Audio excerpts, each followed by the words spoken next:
Bienvenidos a Factor Energético Semanal, un espacio de análisis de la economía, la energía y la sustentabilidad, con Pablo López Árabe y su servidor Pedro Gonzalo. ¿Cómo estás, Pablo? Muy bien, Pedro, un gusto de verte después de una semana de ausencia y un saludo a todos. Bien, pues muchas gracias, estimado Pablo, que estás otra vez con nosotros.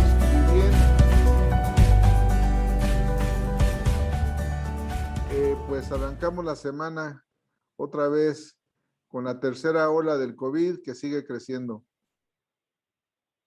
Sí, fíjate que es lamentable, digamos, no solamente en México se ha dado un crecimiento acelerado de los casos de contagio de esta variante Delta y pues lo que ha preocupado es que puede descarrilar un poco la recuperación económica, ¿no? Ya hemos estado viendo rebrotes en China y pues esto generó pues algunas preocupaciones que hicieron que el precio del crudo tuviera un ajuste, aunque marginal, de unos cuantos dólares, pero la preocupación de que la demanda se empiece a desacelerar en China por estos cierres parciales que empiezan a tener.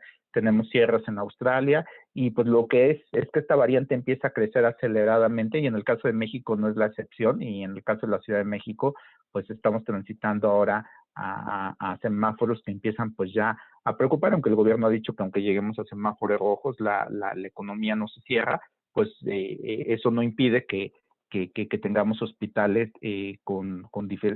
pues diversas dificultades. No sé si te parece que estamos viendo pues un déjà vu, esta historia como que ya la habíamos visto en la Así primera es. fase y es preocupante. Y en Estados Unidos, fíjate que es tan preocupante el incremento de los casos de la variante Delta que a pesar de que el CDC había dado cierta permisividad ya con el uso de la Ujú. gente vacunada de la mascarilla, pues otra vez les dicen que lo relevante, y lo ha dicho Biden, que es fundamental la vacunación y el uso de cubrebocas como dos herramientas fundamentales para combatir. Y también creo que Kristalina Georgieva, en el reporte del Fondo Monetario Internacional que se publicó la semana pasada, advirtió el Fondo Monetario Internacional que la mejor política económica es la política de vacunación, aunque pues lo que hemos visto, Pedro, es un avance asimétrico del proceso de vacunación a nivel mundial y creo que pues esto preocupa y está afectando a todo el conjunto de la economía,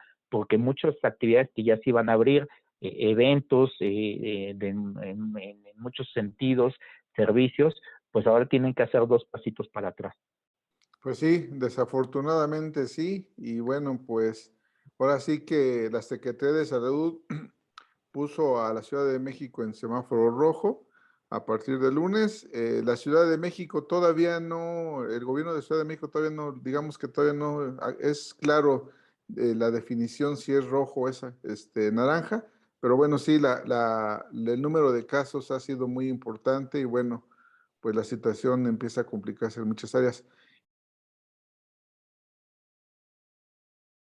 Y bueno, pues bueno, hace 2 semanas me comentabas del Congreso de Eficiencia Energética y Energías Renovables que estamos organizando junto con Expo Eléctrica. Y pues sí, nosotros tomamos la decisión de hacerlo en forma virtual, digital, por la plataforma Zoom, porque definitivamente tenemos que tomar medidas. Y esa fue una decisión que pues sí nos está costando trabajo adaptarnos, pero creo que todos los Es en panelistas y beneficio de todos, Pedro, así porque es, creo que beneficia tanto a los expositores, a la gente que está en el sector, como también la audiencia que se sienta más cómoda, pues en un proceso donde pues esta variante sigue creciendo aceleradamente, pues de tomarlo desde sus hogares, oficinas, y creo que lo más importante a resaltar es la responsabilidad que tiene el medio que comandas, Pedro, y gracias. junto con tu socio estratégico que están haciendo el evento,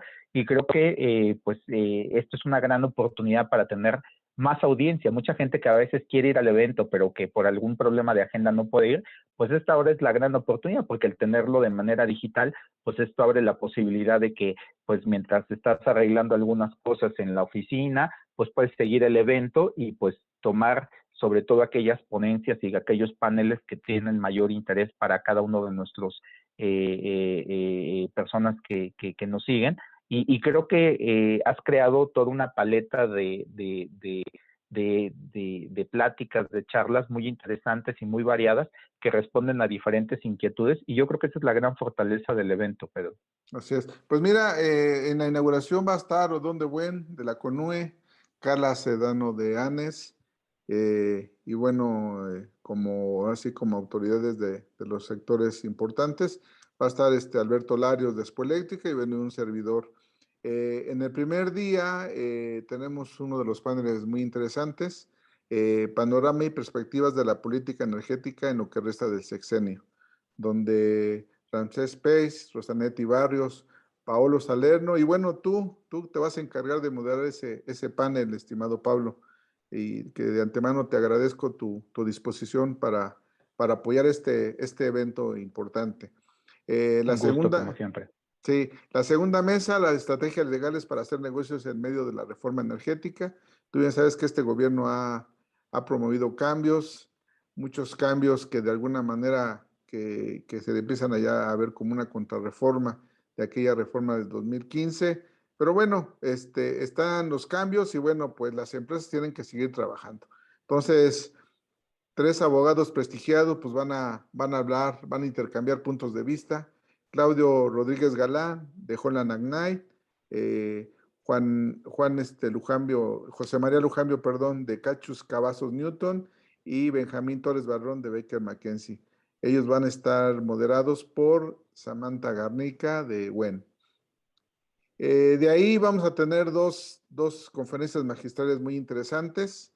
Leonardo Beltrán, ex CENER y bueno, ahorita asesor en el Banco Mundial, en la OLADE, bueno, tiene un currículum muy importante y muy largo.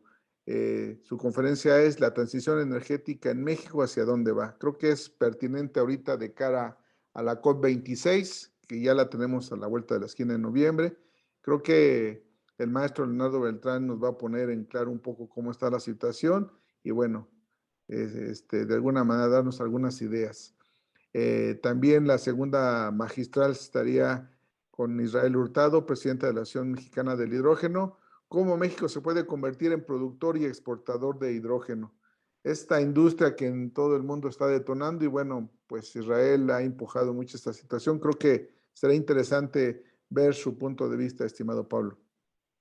Sí, seguramente, porque en realidad pues ahí está la gran discusión del famoso hidrógeno verde, el hidrógeno azul, y que tener, creo que para la gente que todavía tiene dudas, pues esta conferencia viene ad hoc, y creo que pues el Congreso está diseñado precisamente para que se tenga esta diversidad de temas, pero muy concentrados en la eficiencia energética y la transición hacia las energías renovables. Pero creo que no termina ahí, tenemos un No, segundo día de actividades donde pues va a seguir esta oferta de conferencias pues muy ricas, y sobre todo que creo que lo que le da la fortaleza es el expertise de personas que vienen de diferentes posiciones, y también con una formación y un expertise que creo que si lo sumas, pues es una experiencia que es invaluable. es una experiencia importante, sí. En el día uno también faltarían dos paneles, cómo aprovechar el ecosistema de la eficiencia energética para reducir costos en la electricidad, creo que muy interesante,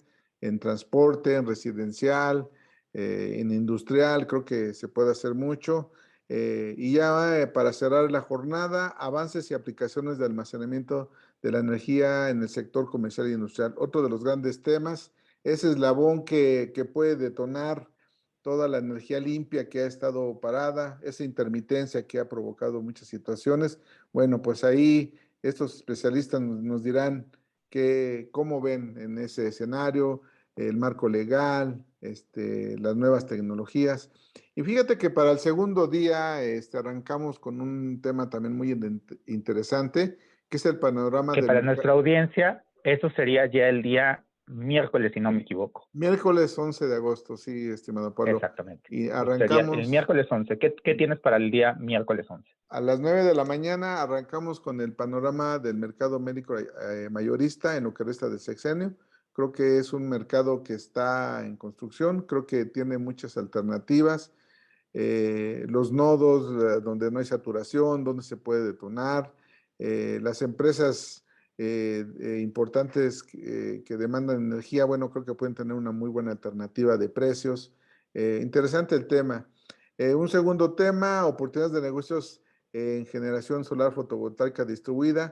Yo creo que esa es una de las áreas que van a detonar muchos, muchos negocios. Incluso te lo podía comentar ahora con el tema del gas, el tema del gas LP que estaban, que en huelga. Pues mira que la electricidad es una alternativa, ¿eh? Es una alternativa en las casas para la cocción de alimentos, es una alternativa para calentar el agua para los, para los baños diarios. Hay una oportunidad ahí en la generación fotovoltaica distribuida residencial, ¿eh? Y Bueno, las bueno, estufas eléctricas es algo que tiene un gran auge en la parte escandinava, ¿no? Que hay un gran auge. Y aquí en México, pues el problema era que, pues, el problema de no tener tarifas tan competitivas y obviamente al tener subsidios, pues el gobierno también, tampoco fomentaba, ¿no? así Recordarás que en es, algunas casas todavía se utilizaban para calentar agua, pues unos como rodillos, con tiras eléctricas para precisamente calentar el agua, pero pues obviamente el consumo se vuelve muy caro y ahora puede ser que los excedentes de energías renovables nos permitan tener una oportunidad ahí para algunos nichos que se habían abandonado y que pues los hemos concentrado en el gas natural y en el gas LP. Así que creo que es muy interesante. pues es que ahorita ya en muchas casas ya tienen sus paneles, ya calientan el agua para el baño diario. Pues el salto ahora sí que a la cocina ya sería muy corto, estimado Pablo. Entonces yo creo que ahí hay un nicho muy importante que Y hay cocinas detonaría. solares, perdón que te interrumpa, hay cocinas solares que han desarrollado innovadores mexicanos y que la han puesto para regiones, sobre todo la primera idea era quitar pues el daño que genera cuando las señoras que cocinan mucho tiempo en espacios cerrados pues empiezan a inhalar ese humo y a la larga les afecta los pulmones, pues estas cocinas ecológicas solares han ayudado en eso, pero seguramente la agenda tiene más cosas interesantes en este día Sí, miércoles, Pedro. pues sí, estimado Pablo, y bueno, mira, en la agenda tenemos el impacto del alza de las tasas de interés y el nivel de riesgo en el financiamiento de los proyectos eléctricos, donde tú también ahí convivirás con el director de análisis de B por Más, Juan Ruiz Rena, con Víctor Luque de Ati Capital y con Adalberto Padilla de Virente Consulting. Creo que estará, este panel también creo que está muy interesante. Yo creo que este movimiento de tasas que ya hemos hablado y hemos pronosticado, va a tener por ahí algún impacto. Valdría la Y pena. fíjate que para darte un número de por qué creo que ese panel es interesante y te agradezco que me hayas invitado, porque salió recientemente un reporte del Fondo Monetario Internacional que para alcanzar la neutralidad de carbono para el 2050 se requieren más o menos en la próxima década hacer inversiones entre 6,000 millones de dólares a 10,000 millones. Uf, El problema es que para hacer estas inversiones de ese monto, pues, ¿quién te va a dar ese financiamiento? Pues así vas a es, tener que salir a fondearte a tasas competitivas y lo que van a buscar los inversionistas es que les des una buena tasa de retorno y así lo que es. decimos a veces no nada más el retorno financiero, sino también ahora el retorno social que pueda tener estas inversiones. Así que creo que ese panel será muy interesante para nuestra audiencia. Y bueno, y luego una conferencia magistral, estimado Pablo, de la confiabilidad del sistema eléctrico nacional, la importancia del código de red. El Bueno, tema es de el la tema. confiabilidad, imagínate, ese es lo que está enfrentando el gobierno con las empresas del sector privado, ¿no? Que lo han Es agarrado como el tema. pretexto, ¿no? Lo han agarrado como Sí, yo pretexto. te Lo diría que que pasa es que no lo entienden y como no lo entienden, bueno, pues ahí puros pretextos, pero realmente Héctor Beltrán nos va a pero ahora ya poner. no, pero ahora ya no habrá pretexto, porque podemos entenderlo escuchando a nuestros colegas que van a estar como expositores. Así es, Héctor Beltrán se va a encargar de esa situación. Y bueno, pues ya para finalizar el Congreso, entramos con un tema también muy importante. Tú bien sabes que en temas de emisiones de CO2 a nivel mundial, el transporte es el sector con mayor emisiones. La electromovilidad, México listo para la movilidad eléctrica en masa. Ahí gente de ABB México, Siemens México, la CONUE, estarán ahí dialogando y platicando qué necesita México realmente o si realmente estamos preparados. Pasa por muchos temas, pasa por muchas aristas Y bueno, con esto terminaríamos. Y bueno, invitamos a nuestros amigos a que se registren, vean los ponentes, vean los temas y vean lo que les guste. Y bueno, pues los invitamos a que se registren en Entren a la página, factorenergético.mx. que entren a la página y ahí se registren y es Así es, gratuito, que la gente, Factor Energético ha hecho un gran esfuerzo para dejar este evento open y creo que es una oportunidad para toda la gente pues creo que también es una manera de solidarizarse con la gente que ahorita en plena pandemia, pues también el bolsillo, Pedro, pues todos sí, estamos un poquito dolidos y creo que un evento de este calibre, de esta magnitud, con la calidad de los expositores que se tienen, pues creo que el esfuerzo que ha hecho Factor Energético pues es muy importante y creo que hay que aprovechar, ¿no? A veces estos eventos son difíciles de dejarlos abiertos y de así manera es, gratuita porque tienen todo un costo, una infraestructura así es, que es compleja, pero yo creo que esta es la oportunidad y por eso creo que hay que aprovechar para que la gente, y sobre todo sabiendo que es uno de los temas relevantes, no solamente de la actual administración, sino que recordemos que para el nuevo concepto de economía de la revolución 4.0, la energía es un elemento clave en todos los así sentidos es. más amplios y creo que las energías renovables es algo que está en el punto de discusión y me parece que el Congreso viene más que oportuno, Pedro. Así es. Pues sí, exactamente, tienes razón. Se hizo un esfuerzo importante por parte de Spoletti y Factor Energético, exactamente para dejarlo abierto. Y bueno, sí, en realidad, en una primera oportunidad, la idea era hacerlo presencial, ser de los primeros eventos presenciales. Lo empujamos mucho, lo impulsamos mucho, pero bueno, este tema del COVID, pues nos hizo recular y bueno, pues digital, pero con todo el potencial y con todo el conocimiento de los panelistas, estimado Pablo. Pero eso habla de la responsabilidad del medio y del socio estratégico que apoya todo el evento, porque creo que reflejan este compromiso de cuidar ante todo la salud y creo que ustedes son el claro ejemplo de lo que hemos dicho aquí, Pedro, que la salud no está peleada con impulsar las actividades económicas, ¿no? Así Creo que lo es, que hay que hacer es una estrategia que permita que esto vaya funcionando y saberse adaptar y creo que el gran mérito del Congreso es saberse adaptar a las nuevas circunstancias y que a pesar de estas nuevas circunstancias, pues sacar uno de los eventos con mejor calidad, sobre todo para toda nuestra audiencia que creo que requiere esta información y la va a valorar de manera profunda. así es. Pues así estaremos, estimado Pablo. Y bueno, pues ya para entrar en materia de la semana, los Juegos Olímpicos llegan, Pues fíjate, digamos, a su ruta final. sí, ya estamos con la nostalgia, digamos, de que ya prácticamente viene el cambio de estafeta hacia París 2024, que será un ciclo muy cortito, Sí, y que pues también vienen los Juegos de Invierno de Beijing en China, y que pues se ha generado un revuelo porque pues tú sabes que realmente los Juegos Olímpicos se han vuelto un evento mediático a nivel global, pero también para muchas ciudades, porque recuerda que este evento se da a las ciudades han salido muy castigadas. El caso de Grecia es un caso reciente donde se quedaron con una gran deuda y pues sí, yo creo que lo que vivimos hoy con los Juegos, hay que felicitar a los japoneses de este esfuerzo de darnos esta señal de esperanza, este aliento, este bocanada de aire fresco, pero la realidad es que las pérdidas que se estiman, Pedro, por la falta de audiencia, en el sentido de gente presencial en los estadios, también muchos patrocinadores que ante el riesgo reputacional por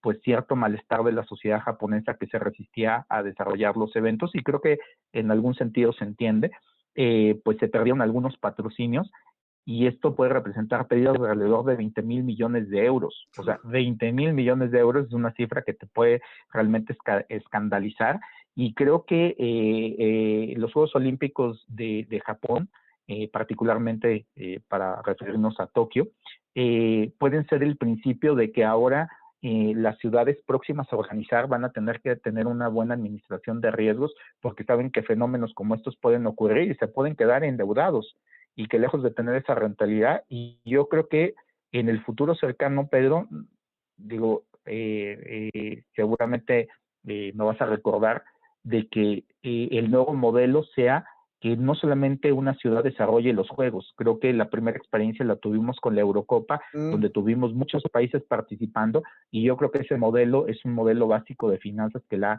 diversificación es la mejor manera de reducir el riesgo. Entonces yo creo que esa es una manera de hacerlo. Y en el caso de Beijing, pues recordarás que hay una gran pugna entre Estados Unidos y China por diferentes circunstancias comerciales, la famosa ruta de la seda, y al parecer, pues Estados Unidos ha señalado de que pues no está muy cómodo de que empresas estadounidenses vayan a patrocinar parte de los Juegos Olímpicos de invierno, y entonces pues ya se está viendo pues que va a haber algunas tensiones para esos Juegos Olímpicos, y obviamente los Juegos de París pues será también todo un entramado complicado, pero creo que bueno, lo que debemos de valorar es este espíritu de que nos salimos fortalecidos. En el caso de México, pues reconocer a nuestros deportistas que a veces ante la adversidad pues hacen su mejor esfuerzo, y creo que pues al menos nos han logrado levantar el ánimo con las medallas que han conseguido, que aunque mucha gente pues le encantaría tener oros y platas, pues creo que pues el esfuerzo y dadas las condiciones me parece que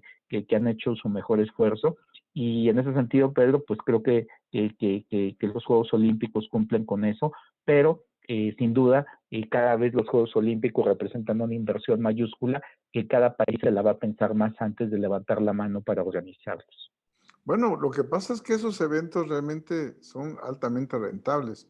El tema es cuando caes en este tipo de situaciones, ¿no? El tema de Grecia, bueno, pues te acordarás también, en medio de una crisis y bueno, y creo que realmente todo depende, y bueno, y todo este tema también de la geopolítica económica, ¿no? De que si patrocinan o no patrocinan esos eventos. Bueno, creo que es todo un tema. Los Juegos Olímpicos traen muchas cosas atrás. El espíritu olímpico, padrísimo, como dices tú, deja muchas cosas, mucha nostalgia que ahora que están por finalizar, pero bueno, hay Y sobre mucho, todo yo mucho atrás. destacaría dos cosas, Pedro, antes de entrar a más detalles, dos cosas que yo valoro mucho de los Juegos Olímpicos, que ahora trataron de impulsar mucho la diversidad y la inclusión, sobre todo las competencias donde hubo competencias mixtas.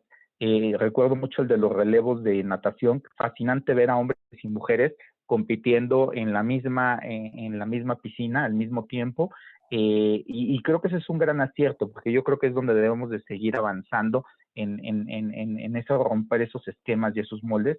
Y creo que también el otro es que pocas ciudades podrían haber hecho en el entorno de pandemia el esfuerzo que hizo Japón. Yo creo que es una sociedad disciplinada, a pesar de que hubo protestas que hay No, que pues, reconocer pues aunque algunos dicen que fueron minúsculas, la verdad es que no podría decir si son grandes o pequeñas, porque pues no estuvimos ahí, Pedro, para poder darte, pero lo que sí sabemos es que sí hay que darles un reconocimiento a los japoneses, y yo diría que a mí me parece que el reconocimiento debería de ser más allá de lo que alguien dice, de felicitarlos. Yo creo que la mejor manera de felicitarlos es apoyarlos, porque se van a quedar con una pérdida enorme. Entonces yo creo que también las economías desarrolladas deberían de hacer un esfuerzo de que la gran queja que yo tengo, Pedro, contra la pandemia es que no ha habido un frente global para atacar la pandemia. Todos los países se han movido de manera aislada, y yo creo que la pandemia requiere una coordinación global, y creo que los Juegos Olímpicos podría ser el punto de partida. Si Japón nos dio una esperanza, un halo de respiro, una señal esta señal de ser más fuertes, con un espíritu de competencia, pues creo que también la sociedad debería de apoyar a Japón para que estas pérdidas sean las menores, pero también pensar que este esfuerzo colectivo de ver a todos los países juntos en una competencia es lo que tendríamos que hacer para resolver la pandemia, Pedro. Pero bueno, es una reflexión un poco romántica, pero creo que es muy importante que empecemos a ver hacia adelante. Y sí, yo he escuchado mucha gente que dice, Japón lo debemos de felicitar porque nos hizo ver que a pesar de la pandemia el mundo tiene que seguir, y claro, el mundo tiene que seguir, pero los japoneses nos enseñaron que hay que seguir pero con responsabilidad, porque ellos hicieron muchas pruebas, muchos test, mucha trazabilidad, trataron de hacer todo el esfuerzo para que los juegos salieran lo más, y como dijo el de la Organización Mundial de la Salud, no puede haber riesgo cero, hay un riesgo controlado y medido, y creo que esa es una experiencia que debemos de traer a la hora que lo veamos hacia nuestros países, Pedro. bueno, pues ya también En la parte sanitaria, pues también ya veremos un poco más adelante, ya veremos, ya con el regreso todos a su casa, bueno, ya veremos qué impacto pueda tener en esa parte, ¿verdad? Y en la parte económica, pues como dices, pérdidas. En otra parte, bueno, también habría que ver, porque es cierto, trató de hacerse controlado, pero como sabes, todo esto pues trae muchas situaciones, La muchos famosa riesgos. burbuja. Así es. Pues muy bien, Pablo. Bueno, pues pasando en otros temas, se va toda una época, se acaba toda una época. Messi se va del Barcelona. Fíjate Eh, que es una cosa, ya que estábamos hablando de deportes, Messi sí, empezó una relación con el Barcelona desde los 13 años. Imagínate lo que sí, significa sí, pues tener toda una vida ahí. Y yo te voy a decir que pues es otra cuestión que tiene que ver con los negocios, Pedro. Es sí, decir, el aquí es valor donde de... pues hay un romanticismo entre pues que nos encantaría ver a los jugadores que terminen con un equipo, pero el fútbol es un negocio de escala mundial y que se mueven tantos intereses y derechos de televisión y de marca y playeras. Entonces, te voy a dar una cifra. Antes de la pandemia, el Barcelona fue uno de los primeros equipos que llegó a tener ingresos mayores a 1.000 millones de dólares. O sea, 1.000 millones de dólares de ingreso. Y, y que el salario promedio de Messi era de 140 millones de euros. Pero ¿sabes cuánto era lo que solamente la marca Messi vendía por playeras y por retorno? Alrededor de 300 millones de euros. Es decir, que quitando algunos gastos operativos, pues Messi te generaba el doble de lo que le pagaba. Entonces, pues eso me parece que lo hacía muy rentable. Ahora, cuando el Barcelona empezó a hacer esta compra de una gran cantidad de jugadores mediáticos y que cuestan mucho, pues las finanzas se desequilibraron porque no todos generan el retorno que el te genera impacto, Messi, claro. pero sí te generan un gasto. El problema es que cuando viene la pandemia, Pedro, pues estadios vacíos, poco marketing, poca venta de playeras, pues hace que las finanzas se vean realmente muy, muy afectadas. Y ahora con esto que le llaman el fair play financiero, de que no puedes rebasar cierto monto en salarios, pues hizo muy difícil que se mantuviera Messi. Y creo que, pues te voy a dar una cifra. La deuda que hoy tiene, o sea, recuerda, de ingresos prepandemia de 1.000 millones de dólares que tenía el Barça, Barça. pues ahora su deuda oscila alrededor de 1.4 mil millones de dólares. Entonces, pues quiere decir que pues ahora en realidad la deuda que carga el Barça es muy grande. Y creo que pues eso explica un poquito la situación que vemos con Messi. Y pues para cerrar, Pedro, pues se cierra toda una etapa deportiva y seguramente pues ahora lo que vamos a ver es que la marca Messi es tan potente que pues yo te diría que si no llega a estos, al Paris Saint-Germain, que tiene un fondo catarí que le va a invertir mucho dinero, o puede llegar un poco a Inglaterra, pero pues si las cifras no dan, pues yo te diría que no te sorprendas si lo vemos en Estados Unidos. Estados Unidos es una liga que por franquicia puede pagar esos montos que es la única liga, o yo diría que deportivamente no sería lo deseable, pero también las ligas asiáticas serían aquellas que tendrían la capacidad de hacer un esfuerzo de pagarle un salario como el que pretendería Lionel Messi. Pero lo más importante es que se va. Pedro, tú y yo tuvimos la fortuna de ver a uno de los jugadores que pasará a la historia como sin duda pues dentro del top 10 de los mejores jugadores del mundo. Pues sí, toda una época de romanticismo del fútbol, pero mucho, mucho dinero atrás, estimado Pablo, mucho dinero se mueve, se mueve atrás con el tema de los, de los Del contratos con los fútbol. jugadores, las marcas, las playeras. Ese romanticismo tiene un valor. Y bien, estimado Pablo,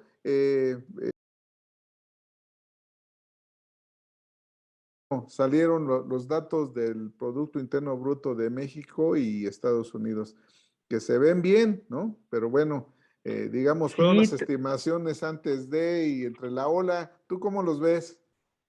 ¿te acuerdas que te había dicho que iba a salir el Sí, reporte sí, del sí, Fondo sí, Monetario sí, sí. Internacional? Y como platicábamos en su momento, pues salieron mejores expectativas en el reporte más reciente del Fondo Monetario Internacional. Y concentrémonos en los dos países que nos interesa. Estados Unidos, la proyección del 7% para este año, y para México 6.3%. Un poquito más alta de lo que yo traigo de 6.1, pero me 6-1, parece que es sí. normal. Y para el 2022, la expectativa de crecimiento de Estados Unidos es del 4.9% y para México del 4.2%. Ahora, pues es normal que pues este proceso de apertura gradual que se estaba haciendo hizo que en el segundo trimestre la tasa de crecimiento de Estados Unidos fuera del 6.5 y en el caso de México la tasa en términos anuales en ambos casos 19.6 y pues un crecimiento realmente que ya hace esperanzar de que la economía mexicana ya está tomando tracción y ahora hay que ver precisamente si esta variante Delta no nos descarrila ese crecimiento muy potente. Yo te diría que tenemos dos choques. El choque que viene por la pandemia de esta variante que nos puede generar un poco de distorsión, pero también en las cadenas productivas seguimos teniendo escasez de chips y tenemos una inflación acelerada que sigue impactando también los precios de la logística, particularmente el precio de los contenedores de tránsito desde China hacia diferentes países se ha incrementado de manera significativa. Entonces, pues eso tarde o temprano se tiene que trasladar al consumidor, Pedro, y creo que esa es una de las preocupaciones que tiene que ver. Y te acordarás que la semana pasada, que también no puedo estar contigo, te dije que una cosa que había que seguir era la decisión de la FED. Así Entonces, es. la FED, pues seguramente, más bien en su reporte, pues como se esperaba, no tuvo ningún cambio en su postura, pero ahora lo que ya los miembros de la FED empiezan, entre ellos Richard Clarida, que es el vicepresidente de la FED, empieza a señalar de que pues ya se mandará una señal más pronto que temprano para ver cuándo empieza el tapering, esta reducción de compra de bonos, y él ve que el primer movimiento de tasa de interés podría ser a finales del 2022, quiere decir que ahora ya ven una fecha específica, y eso coincide con lo que dijo Kristalina Georgieva del Fondo Monetario Internacional, donde el Fondo Monetario Internacional también ve la posibilidad de una subida de tasas a finales del 2022. Así que mi escenario central, Pedro, es que seguramente para la decisión de septiembre ya van a mandar una señal de que van a empezar a recortar las compras del famoso QE, y si no es en septiembre, es seguro que van a mandar la primera señal para materializarlo en diciembre, el primer comunicado fuerte, y empezar a reducir a partir del 2022 para que entonces sí la tasa de interés la jalen en el 2022. Precisamente un dato que salió el día de hoy, Pedro, muy interesante, fue la nómina no agrícola en Estados Unidos. Los datos de la nómina salieron muy positivos para el mes de julio, 943,000 empleos, cuando se esperaban 870,000. La tasa de desempleo se fue a 5.4, cuando veníamos de 5.9, y los salarios crecieron, lo que significa que la economía de Estados Unidos sigue muy bollante, muy rimbombante, y creo que eso es una buena noticia para México porque va a seguir siendo el arrastre para el sector exportador, y por eso no me sorprende, Pedro, que las remesas para el mes de junio registraron otra vez un ritmo acelerado de crecimiento, casi 4.400 millones de dólares, un crecimiento del 25% a tasa anual, y en el caso del primer semestre ya llevamos acumulados 23.600 millones de dólares. Es una brutalidad de recursos, y creo que agárrate, Pedro, porque todo pinta que el señor Biden va a poder pasar su paquete de infraestructura, cada vez pinta que va avanzando, y pues eso va a ser un estímulo mayor, y yo creo que pues este año, Pedro,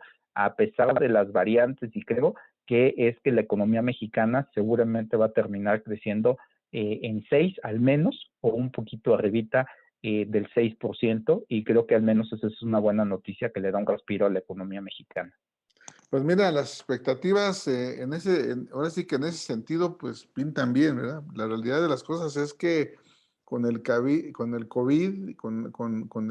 los datos del COVID, pues muchas cosas, pues te queda un poco de incertidumbre, pero bueno, pues ya veremos cómo pasan las semanas y cómo pasan los meses, iremos revisando cómo en esa medida se irán cumpliendo con esas cifras o se ajustarán. Finalmente, pues estamos todos con Jesús en la boca, ¿no? Con este tema del COVID. Pues sí, aunque al menos dos datos recientes que también salieron esta semana, Pedro, pues nos hacen pensar que al menos pues esta inercia del segundo trimestre pues sigue viéndose positiva, en el sentido de que los datos al mes de mayo de la formación bruta de capital fijo, la inversión que le llamamos de manera muy coloquial, tuvo un resultado positivo, y también el consumo privado. Así que creo que esos dos indicadores hacen que la economía, pues yo diría que va como locomotora, ¿no? chucu chucu, poco a Chucu, poquito, chucu. y va encontrando ahí como la pendiente que le cuesta trabajo, pero pues creo que el motorcito, sobre todo tiene un motorcito que lo va arrastrando que se llama economía norteamericana, y creo que aunque por sus propios medios el motorcito está viejito, como que le cuesta trabajo, pues el chiste es que tiene un ancla que lo va arrastrando y creo que le ayuda en ese sentido esa pendiente. Ahora, no nos confiemos porque creo que tarde o temprano tenemos que hacer nuestra chamba, Pedro, y eso es donde yo sigo viendo Así es. que por cierto, ya se ratificó por parte del Congreso a Ramírez de la O como secretario de Hacienda Así y es. le va a tocar el presupuesto y yo creo que él va a ser el que va a tener que hacer que ese trenecito que tiene un ganchito que lo arrastra a Estados Unidos, pues que cuando le quitan ese ganchito, ver si la locomotora ya tiene un motorcito, tiene más leña que le permita pues caminar o avanzar por sus propios medios. Yo creo que ese va a ser el desafío del maquinista Ramírez de la O para ver si este tren lo logra impulsar con auge, aunque creo que la tarea no será fácil porque creo que aunque le he llamado que van a hacer una simplificación fiscal, como dijeran los gringos, what's the meaning of that? No sé qué significa eso, pero lo que él entienda por una simplificación administrativa, yo no sé si eso alcance para lo que requiere México. Yo creo que ahí es el Híjole, desafío, pero creo es que todo un tema. dentro de lo que cabe, démosle el beneficio de la duda a Ramírez de la O, que apenas se está sentando en el banquillo y creo que ya mucha gente está esperando mucho de él y creo que pues hay que darle chance hasta para que llegue a Palacio Nacional y ponga sus cosas antes de empezarle a pedir cosas. Es lo que te iba a decir, deja lo que se siente. Ya, sí, ya deja lo que se siente y vea el panorama. Complicado, pero bueno, ahí está el panorama. Y bueno, ya en temas del sector energético, Pablo, Eni, Eni descubre un megayacimiento aquí en México, la petrolera italiana. ¿Cómo lo ves? Sí, en Sayulita, en número uno XP, se estiman que las reservas que puede tener este yacimiento rondan alrededor de 200 millones de barriles y me parece que es interesante porque, pues fíjate que recientemente, Pedro, pues la semana pasada también no podíamos comentar el hecho de que Moody's recortó la calificación de Pemex. Y una de las Así cosas es. que veía positivo Moody's es que al menos Pemex ha logrado amortiguar la caída de la producción. Entonces creo que pues que se encuentren más yacimientos refuerza este hecho de que la producción tanto de Pemex como de otros Jugadores. miembros del ecosistema permitan ir potenciando eso. Ahora, la mala noticia, como dice Moody's, es que el problema se llama liquidez, Pedro. El gran problema que tiene Pemex es la liquidez, el sobreendeudamiento que tiene y creo que lo que preocupa es que una empresa tan endeudada con un ciclo de tasas a la alza es que de pronto se vea complicado cómo hacer sus pagos de corto plazo y creo que eso es lo que más preocupa y sobre todo porque pues la compra de Deer Park pues la representa una carga también Así importante es. y ahora pues también pues también, pues no sé cómo llamarle, pero vamos a ponerle de la manera más sutil, esta responsabilidad que le acaban de asignar de generar gas bienestar, pues implica generar una infraestructura que no tenía y que le representa una sangría importante porque pues tarde o temprano representa un subsidio. O sea, esto es una clase de economía básica, o sea, tú controlas los precios, tú vas a generar escasez y alguien tiene que compensar esa pérdida de bienestar y creo que en ese sentido, pues la apuesta es que no creo que esto resuelva, Pedro, el problema del gas LP, creo que simplemente es un paliativo. Y he escuchado que mucha gente dice que empecemos a migrar al gas natural. Pues cuidado, porque yo creo que vi recientemente un reporte por ahí, se me fue ahorita, sabes que siempre me gusta citar la fuente de dónde lo digo para no darme, pero ahorita se me fue creo que fue en Bloomberg, eh, que dicen que el ciclo de gas natural barato está llegando a su fin. Y yo creo que tienen razón porque si las economías se están descarbonizando, van a querer utilizar menos. Bueno, tenemos un problema con el propano, que es el que se utiliza para el gas LP. Se está utilizando en China para producir plásticos y otros insumos. Entonces, cada vez la escasez de propano hace más difícil producirlo. Pero también, pues creo que por una cuestión ambiental siempre se ha sugerido que un gas más amigable es el gas natural. El problema es que si todos migramos al gas natural, Pedro, pues es un problema de ley de oferta y demanda. aunque ahorita el precio del millón de BTU lo veas muy barato, si todo mundo empieza a demandar gas natural, pues es natural que ese precio va a subir. El problema es que recuerda que esa es la apuesta que tiene Alemania, y por eso, aunque Estados Unidos le reclamaba a Alemania sobre el Nord Stream 2, ¿qué dijo Alemania? Pues yo necesito garantizar gas barato, y si viene de Rusia, pues aunque mi vecino se moleste, pues yo lo que necesito es que mi economía no se paralice. Entonces, en ese sentido, Pedro, creo que hay que tener cuidado, porque cuando yo digo hagamos la transición al gas natural, no, yo diría que hagamos un ecosistema donde hagamos que se tenga un ecosistema de producción de manera importante. Ahora, ¿dónde tenemos los cuellos de botella, Pedro? Pues no me sorprende que los comisionistas se hayan amotinado. ¿Sabes que el 83% de la distribución de los tanques los hacen los comisionistas? Pues claro, cuando tú les bajas el margen y el 83% lo hacen ellos, pues les estás quitando la fuente de ingreso, y entonces ellos dicen. Y entonces lo que yo veo es que estas medidas, aunque sean de emergencia y como ha dicho el presidente, que son temporales, las tienes que consensar. Lo que yo siempre he dicho es que estas medidas, a veces que no son desde la ortodoxia económica tan populares, ¿qué te cuesta llamar a todos los gaseros, sentarlos en la mesa y decirles, esto no puede seguir, se está dando este problema, hagamos toda una coordinación? Si alguien se te desfasa, no quiere participar, que por más que se ha tratado de conciliar, pues se podrá entender que podrás tomar otras acciones. Pero aquí lo que pasa es que haces el anuncio sin consensar, sin llamar, y creo que eso siempre es difícil, pero porque pues es como que a nadie le gusta que de pronto te enteres en el medio que te digan, pues Pablo, pues hay que bajar el precio de las tortillas, y tú produces tortillas, y yo digo, pues cuando me preguntaron cómo está mi estructura de costos, qué es lo que me está, creo que ese es el punto medular, Pedro, y bueno, creo que, que este tema pues creo que lo de la baja de calificación de Pemex, para cerrar, llegó en muy mal momento, y creo que pues esta cuestión del gas LP también es una cuestión que le mete incertidumbre al mercado, y al menos donde vamos con una noticia positiva con lo de la italiana Eni, pero pues creo que al menos eh, eh, el entorno se empieza a complicar, y otra vez tú dices que deje al señor Ramírez de la O que se asiente en la oficina, pero pues yo te diría que yo, si fuera de la O, no estaría tan tranquilo, porque si empiezo a ver estos problemas del gas, de la gasolina, de que las coberturas petroleras pues no están claramente definidas, pues yo estaría muy inquieto como el señor de la O, pero bueno. Mira, Pablo, acuérdate que de la O ya está en el gabinete desde cuándo. Tampoco está llegando de ahorita, ¿ok? Entonces, déjalo que se siente, pero bueno, oye, pues interesante, mira, lo de Eni es una gran noticia, y más considerando que es un resultado de la reforma, de la primera reforma energética de 2015, ¿no? De estas subastas, de estas, a mí se me hace muy interesante, creo que deberían de valorar esa situación, ¿no? El tema de Pemex, bueno, pues tú ya lo pusiste en blanco y negro, totalmente de acuerdo, es todo un tema en la situación de Pemex, y si se le siguen dando más situaciones.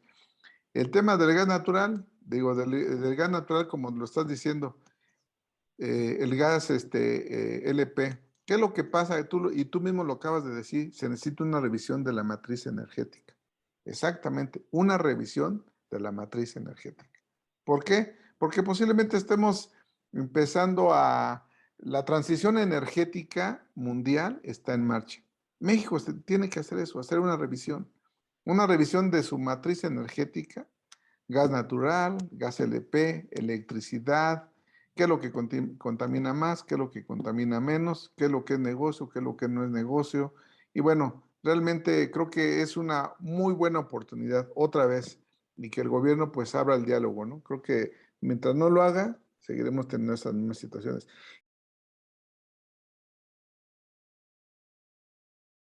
Y ya para cerrar la edición, Pablo, en Estados Unidos, los autos eléctricos con el señor Biden y las grandes automotrices.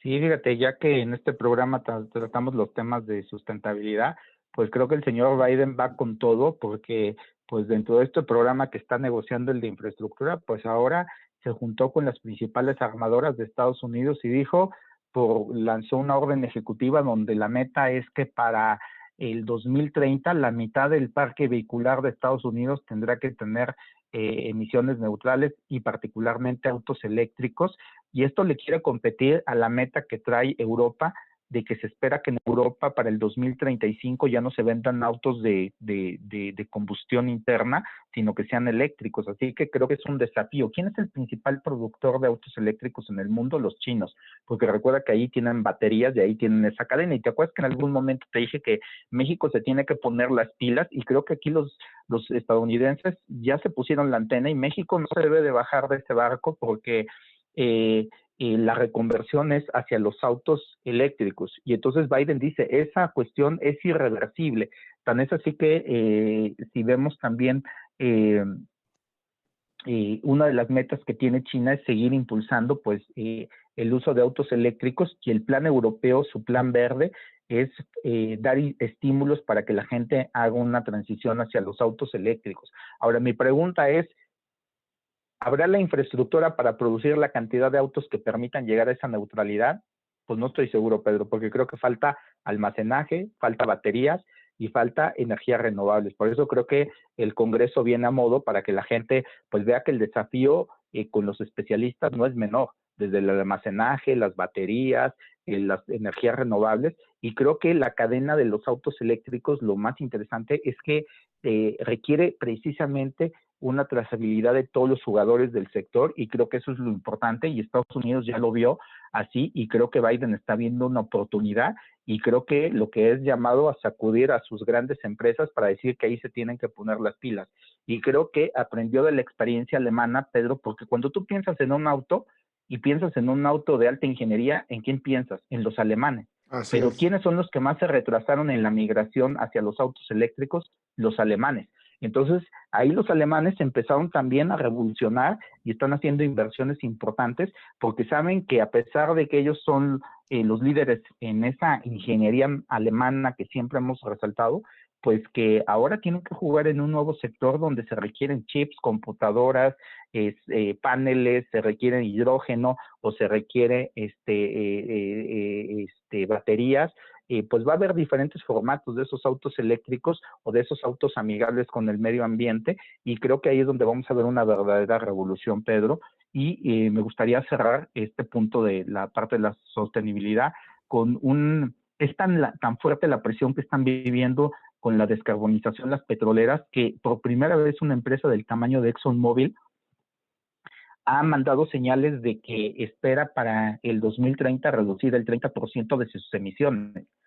Y es porque tú no te puedes, esto es como el juego de las sillas, Pedro, se empiezan a mover las sillas y tú no te puedes quedar sin silla. Y entonces, ¿quiénes empezaron a mover? BP, British Petroleum, Repsol y Shell, que ya traen una meta más agresiva para el 2050, y que dijo ExxonMobil, pues yo soy el gran emporio en Estados Unidos, pero no me puedo quedar atrás porque el mundo está cambiando y esa transición energética es irreversible, y particularmente la descarbonización, y creo que sí es un hito que una empresa del calibre de ExxonMobil se empiece a plantear.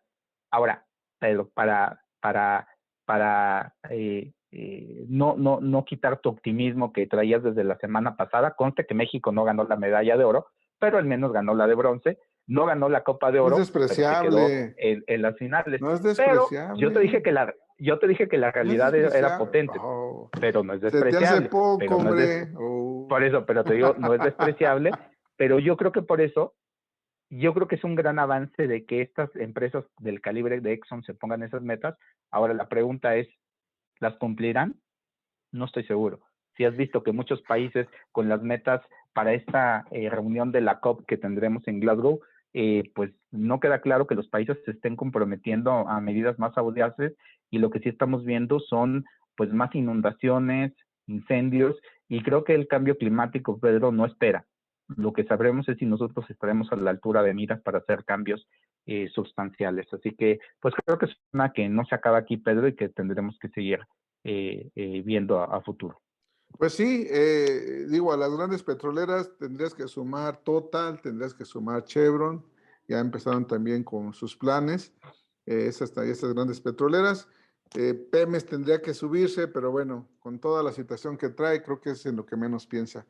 Y pues mira, con todo lo que acabas de decir, yo lo único que veo son oportunidades, oportunidades de negocio, oportunidades de empleo, oportunidades de inversión. Sí, pero ¿cómo? Poniendo las condiciones otra vez.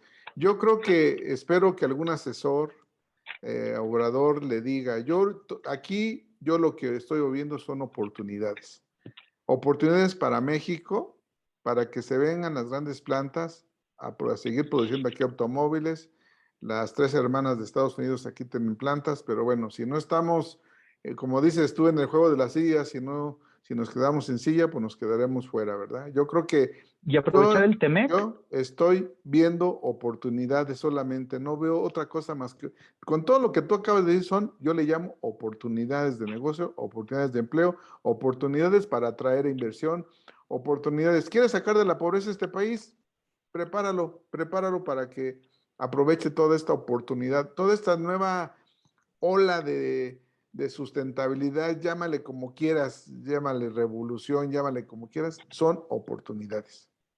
Y bueno, con esto cerramos el programa. Y déjame decirte, interrumpirte, Pedro, porque creo que tú una crisis siempre es una oportunidad en esta filosofía muy asiática, y creo que en ese sentido, pues hay que aprender de nuestros competidores y en algunas ocasiones socios asiáticos, de que ellos sí tienen esta filosofía de que cuando ven una crisis tratan de darle la vuelta y ver la oportunidad. Creo que tenemos que aprender de eso, y quiero que te vayas con un buen sabor de boca, Pedro.